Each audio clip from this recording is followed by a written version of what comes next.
Hi everyone, thanks so much for coming to my YouTube channel. My name is Lex Ash, as you're aware. Today I'm going to be sharing how I retouched or color graded and then retouched this image from start to finish. I don't know what it's going to look like at the end. I'm just going to try things out and see what works. So I'm just going to share. This is literally a live recording. I'm not, I'm just going to do everything from scratch. And yeah, let's get right into it. The first thing I'm going to do is I'm going to crop this image. I'm going to clean out the edges and everything in Photoshop, but for now, um, just to eliminate some of the excess space around the image, I'm just going to do that. Yeah, um, simple, straightforward. Another thing I want to do is I want to elongate the body because I kind of shot from a slightly higher angle, so it makes her look a bit short. So the first thing I'll do is I'll come to transform. I'll say constrain crop and add a vertical extension to it. So as you can see, it has kind of just elongated her body slightly, and I don't overdo it so it doesn't look too warped. But yeah, that's what it looks like. Then just to what's it called now? Yeah, I think that's pretty much it on that front. Then I feel like there's a lot of the darkness of the shadows in the images. In the image is actually very strong, so I'm going to bring up some of that detail a little bit by coming to the what's it called now, the tone curve, and just bring it down. You can see the difference, the before and after there. Just take it up just slightly. Then that also creates like a washed tone on her skin, so I'm going to come here and reduce the luminance. You can see I'm on the orange color channel, and I'm going to reduce the saturation a little bit. Now she still looks a bit washed because I took this up a little bit more than normal. Like I said, I don't know what it's going to look like at the end. I'm not yet sure how to. I just want to show you the process that I use to get my images the way I want them to be. So I'm just bringing this down just a little bit, just so I get that, and then I'm going to come here even further to dehaze the image. Yeah, and then I'll increase the vibrance a little bit so her skin tone comes out a little bit more, and yeah, clarity as well, just a little bit. I'm not going to touch the texture because I like how it is already.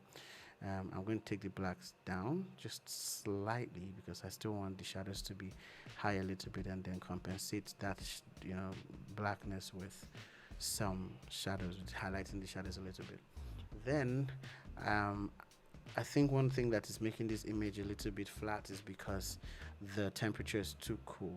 When you're shooting with an adjusted white balance on your camera, it kind of takes all the warm tones and tries to adjust for it. So I'm going to add some temperature to it just so that the skin tone, it looks a bit stronger. So you can see how much different that has made this whole image.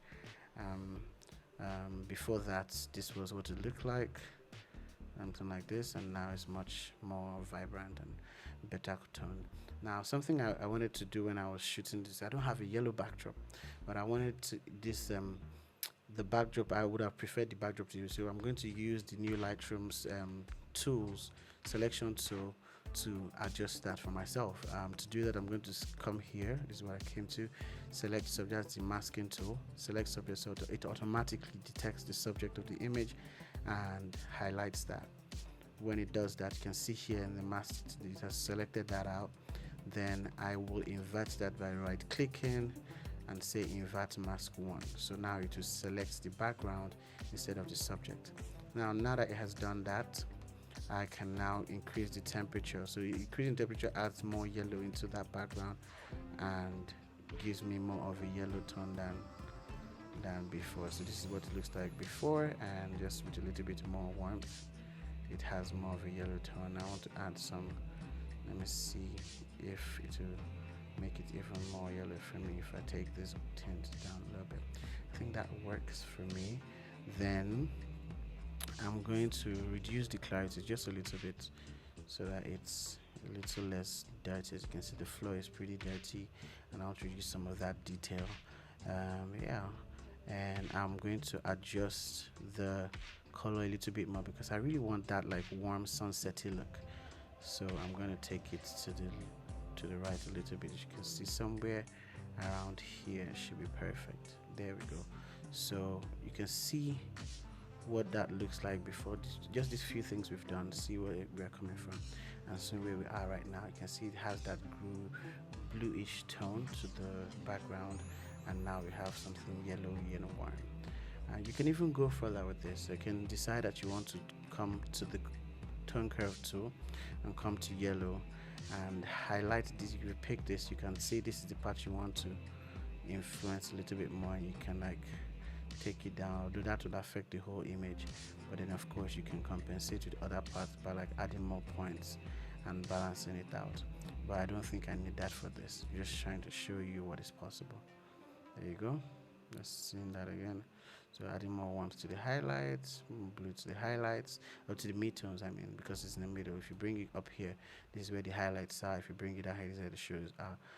I'll probably share another tutorial on how to use the tone curve tool. It's a brilliant tool you can use for a variety of things. Yes, and yeah, I'm loving what it's coming to. Something else I like to do, I like to put the sharpening to the middle. I don't know, it's just something that I like to do, and then I take my luminance up on my noise reduction just very slightly, and then I like to take the color of the noise to the very center to eliminate the colors and noise. Now what that does is, because when it records noise in color, but now this reduces that, removes that color and makes it look like it's green without adding any grain to it. So that's what I like to do with that as well. Yeah, and that's, this is the before, this is the after. I'm loving what it looks like. Some of the shadows are not as harsh as they used to be, and yeah, really loving what it looks like. Now I'm going to take this image into Photoshop and just go from there. Command E on a MacBook and Control E on a Windows computer. Yeah, that's how you go take that picture from Lightroom to Photoshop.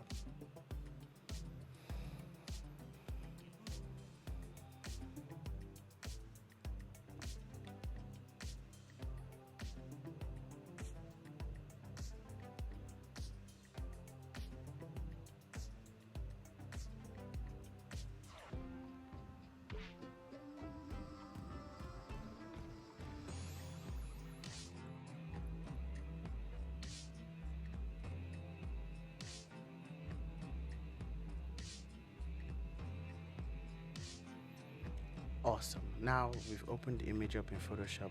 I'm going to eliminate these extra things that I don't really like in this in the background. So the first thing I like to do is to select the subject from the background, and to do that is very simple these days. You can just say select subject, and then when it uses its algorithm to find the subject and select it out, I'm going to, if I press Command J, it automatically creates a new layer with the subject that was selected. It's very simple, and then you do the same thing for the background. So what I do typically to make it easy for myself, I just go to that new layer and highlight it with the masking, with the marquee tool, and then press right.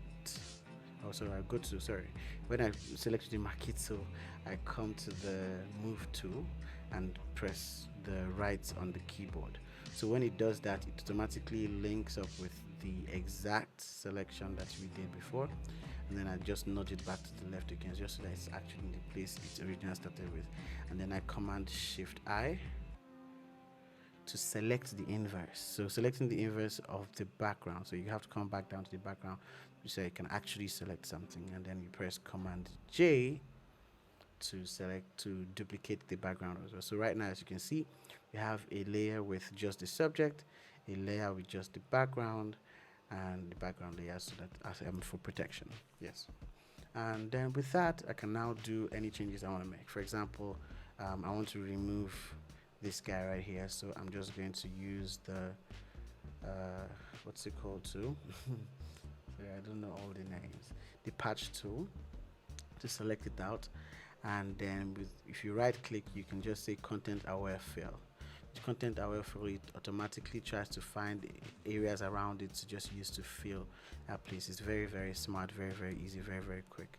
And then you can say okay. Another thing I would do, there's this part of the backdrop that is not as clean as it should be, so I'm going to select that as well. I'm going to merge these two because I don't want to have too many layers. I'm going, yes, so Command D to deselect that, then Marquee tool again to select that part. Now you can easily just using the what's it called, clone stamp tool, patch tool, sorry, and you can easily just take it down. But I like to use the content aware fill because it kind of is smarter sometimes. It takes an aggregate of all the spaces around the image that works and just helps you to sample that to create a new one for you. It just makes things easier. And but this works for me for this one, so I'm fine with it. And as you can see, there's even a line there, so it's not as clean as it can be.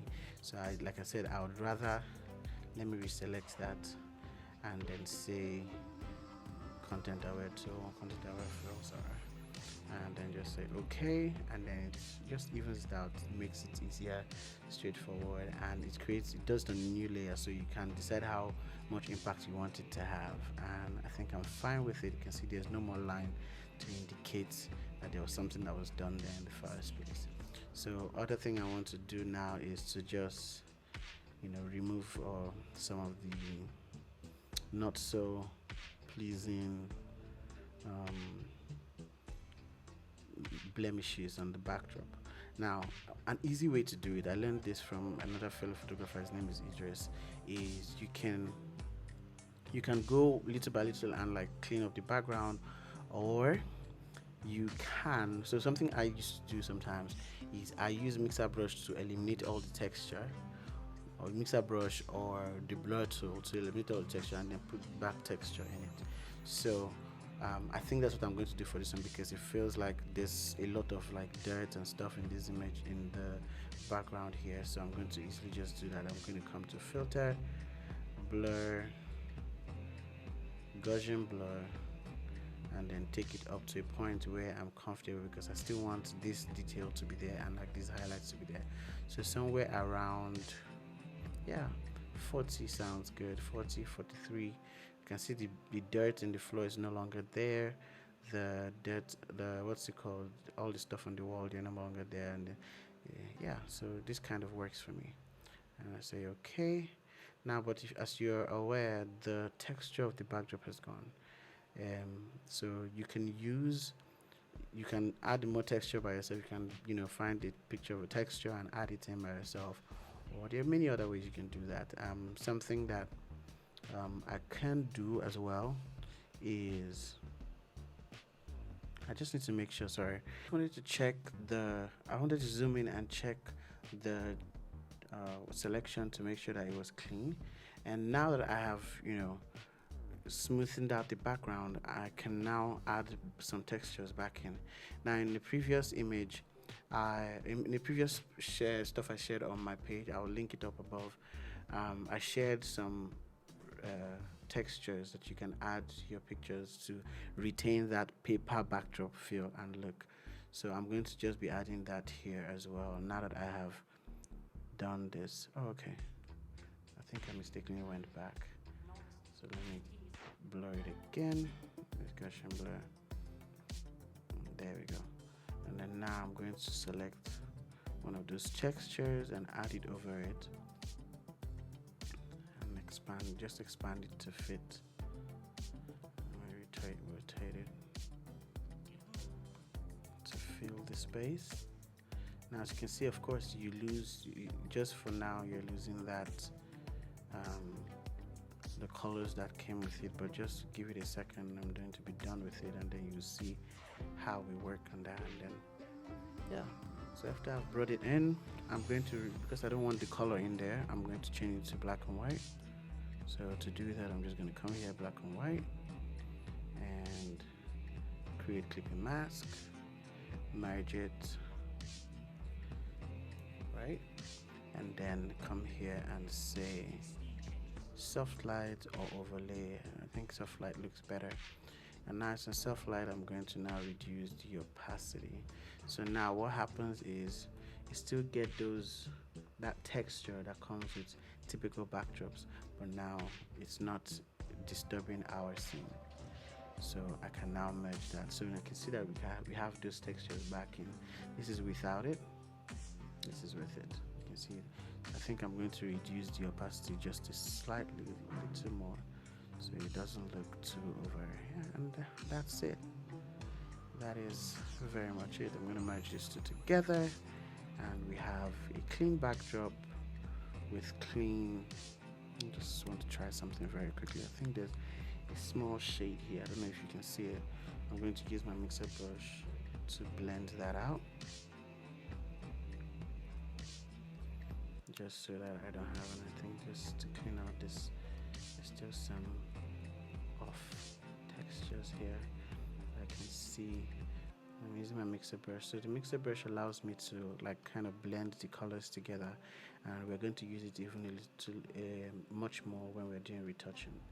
But yeah, that's it for that, and then now I can go ahead and merge it. Give it a second. It's an old Mac laptop, so it's a bit slow these days. You can hear the fan running. I don't know if you can. Yeah. There we go. I can merge it. I can merge all of it together.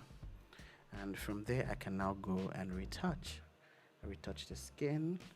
Retouch, yeah, basically. And I like to use this Flern FX Ray retouching panel action. It makes things, my work easier. I've shared it on one of my previous posts as well. Yeah. Let me see, I think 3.6, 3.7 is fine. And the reason why I like to use the advanced separation is because it creates a safety option. So in case I make a mistake with this low frequency edit that I'm going to be working on, I can delete this, duplicate this, and start working on it without having to start everything from scratch again. So that's why I have this. I use this advanced frequency separation rather than the simple one which just does each of them. So yeah, let's get right to it. The first thing I like to do, of course, is to use the mixer brush to blend the skin tones. And you see how I do it just as I go. So first of all, there's this line that cuts across her face because of the way the light hits her. I'm going to first of all correct that, because those lines, we don't want sharp lines on the face like that. So there we go, blending. I'm making, I'm showing you so you see how I do it. So I'm making back and forth strokes as well as round strokes to kind of just even out the color within specific areas. So for here, I want to bring some of the shade of the hair down just to make the edges fuller. Just to make the edges fuller, exactly. And then there's this highlight here, I'm going to even out and spread just slightly a little bit. And then I'm going to even transition between that highlight and the midtones, that is, of course, yeah. And then I'm going to blend this transition right here. You could see that line, there was a bit of a line there. I'm going to even that transition out. Then there's a bit of a highlight just right under her chin here. I'm going to even that out as well. As you can see, I'm going to show you the before and after once this is once I get to a particular point. So there's a transition here as well. This hash highlight, I'm going to leave it because it's part of the depth. It's part of what creates depth in the image, so I'm not going to change it. I'm going to even this part out as well. And yeah, I'm going to speed this part up so you see, so you don't have to watch the entire process. I hope that's okay.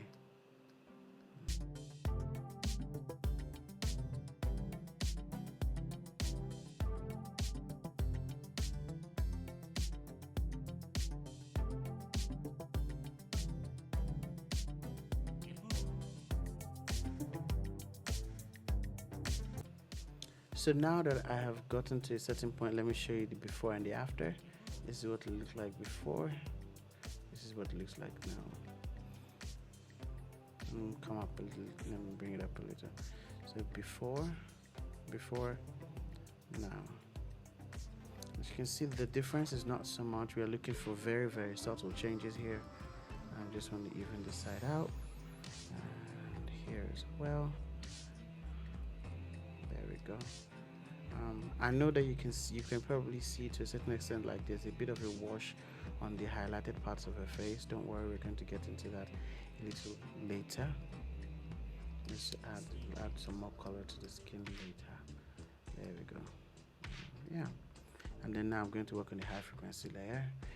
What I'm going to do on the high frequency, I'm going to use the clone stamp tool to remove all the blemishes. I prefer to do this on this place because it allows me to do it without it affecting the color, and then you don't start seeing some weird artifacts. So that line that was there before, I'm going to use, after blending the color out, I'm going to use the clone stamp to remove the issues. I'm going to speed this part up as well.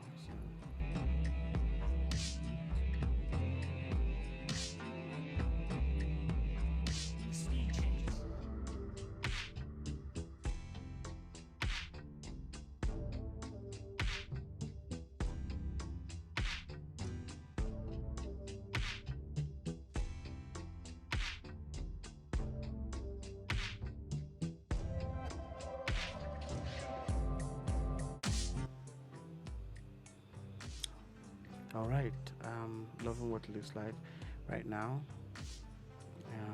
Yeah, it's very basic, very simple, not a lot of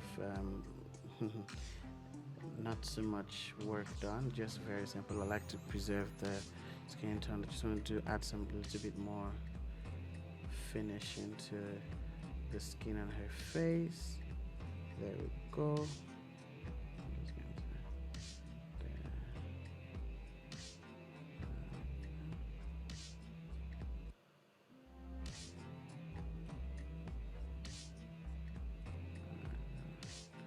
Now, what I like to do at this point is to just add a little finishing using on the low frequency layer using Imagenomics Portraiture 3. Now, a lot of people use this, but they use it in the wrong way. They use it in a way that affects the texture as well. But if you keep it only on the low frequency edit, it kind of just does not affect your texture. It keeps the texture as it is. It just kind of evens out or just cleans out the texture a little bit.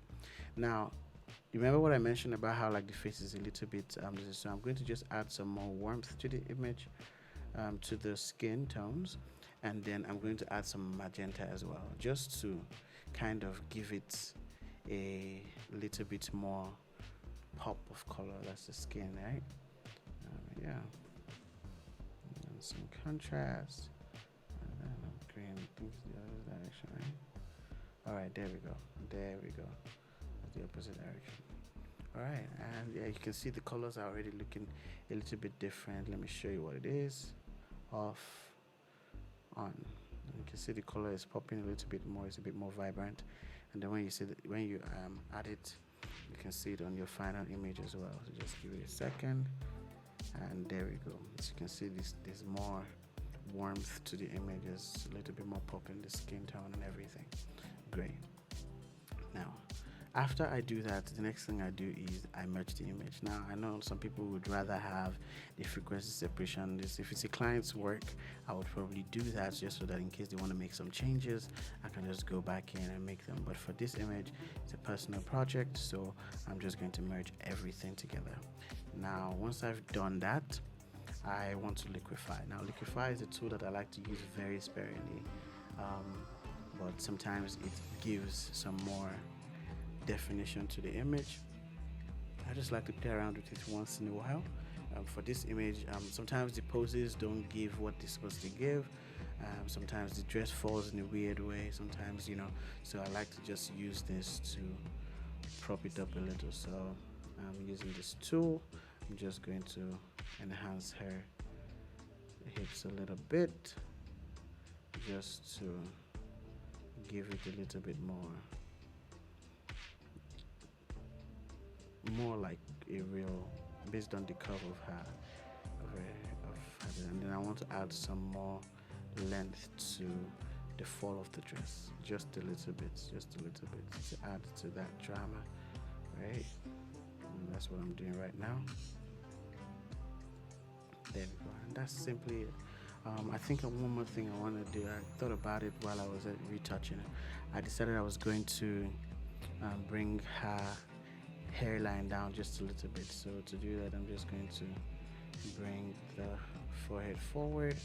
Let me zoom in and try and work on that a little bit more distinctively. Oh, sorry about that. There we go. Bring this in. I'm going to take this up just slightly. So keep in mind some of these adjustments we're making, like I said, is dependent on you and what your style is and what you want to do. So just to bring the hairline forward, and the lengthening that we did in Lightroom earlier might have contributed to the way this looks, and that's why we're correcting that here. Yeah, so that's it. I just want to, there we go. Let's take the jawline up just a little bit, and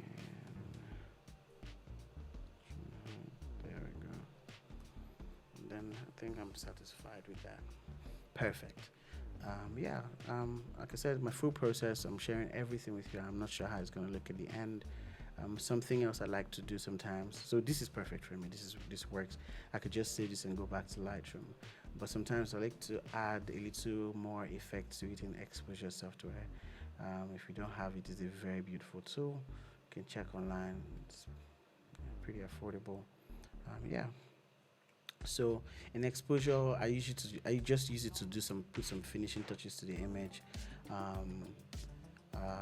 Just add some finishing touches, add some effect, add some extra texture if I want that, or I can add grain if I want, or I can like do some interesting color grading as well on it as well, just to kind of add a finishing to it.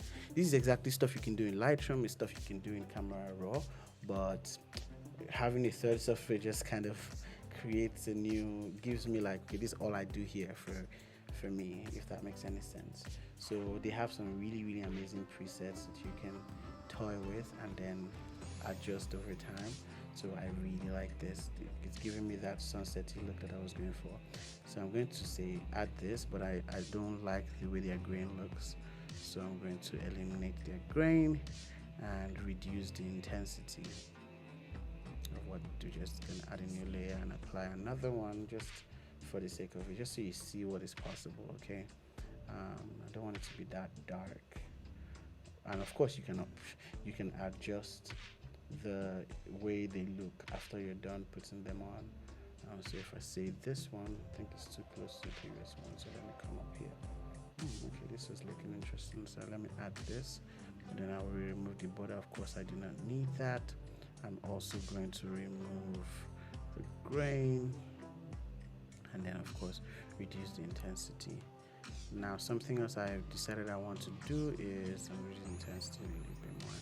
I'm going to add one more layer, but this layer I'm just going to add a light flare, just a lighting effect to the image. See what that does, but I'm not putting it there. I want to try some other ones. Keep in mind that whole, you probably have seen it on some other photographers work where they add like haze or flare to your images. This is how it's done. You can, of course, there are other ways to do it as well, but like this is one of the easiest and most straightforward ways. Let me see what this looks like. Not really, no. Let me see this.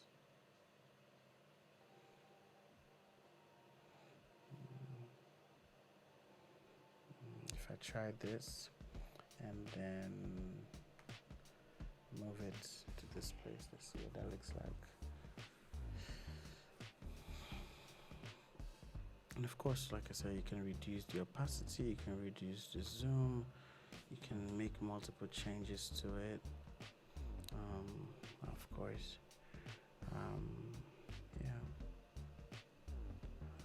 let me reduce the zoom a little bit more, reduce the opacity a little bit more.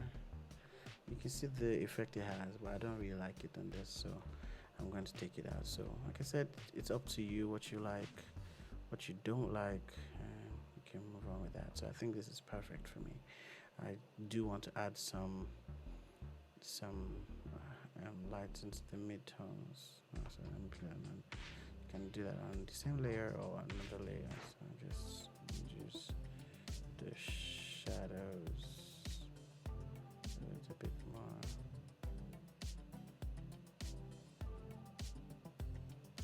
There we go. Slightly before, after. Now, even with that, I'm going to still like reduce the intensity just a little bit more because I don't want it to overshadow the image as I liked it before.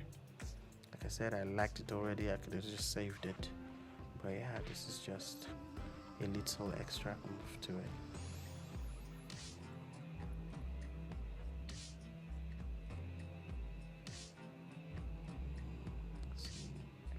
Reduce the opacity slightly, and yeah, I think that works for me. There we go. And I merge, like I said, I merge everything and save. And of course, it goes back to Lightroom.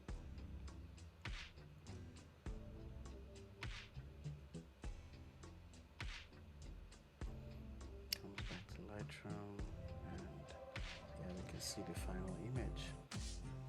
So you can just look at the before and the after.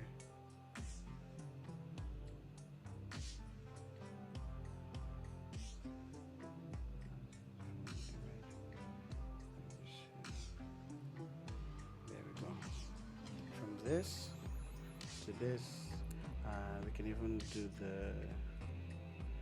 we can even show you the original image.